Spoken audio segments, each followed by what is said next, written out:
Elaine Frigeri. Bom, eu acho que sim, eu acho que tem que dar parabéns ao vereador Cláudio e quem fez esse debate, ao governo, ao vereador Daniel, enfim, porque a transparência é a essência do poder público, mas nem sempre a gente consegue isso, né? Eu já relatei aqui outros momentos que se propôs emendas simplesmente de transparência e não foi apreciada, não foi discutida, né? Então, realmente, eu não lembro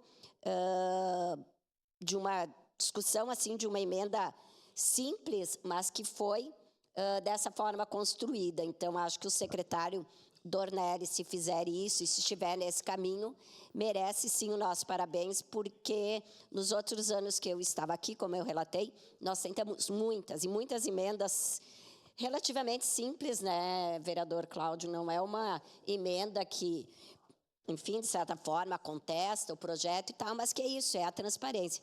Então, eu acho que é uma coisa...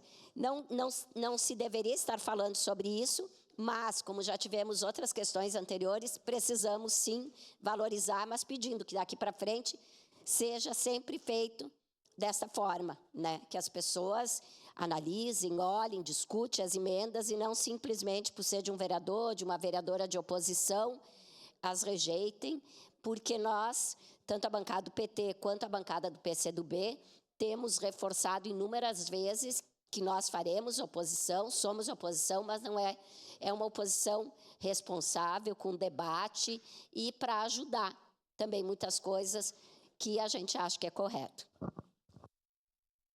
Passa trabalhos ao vereador.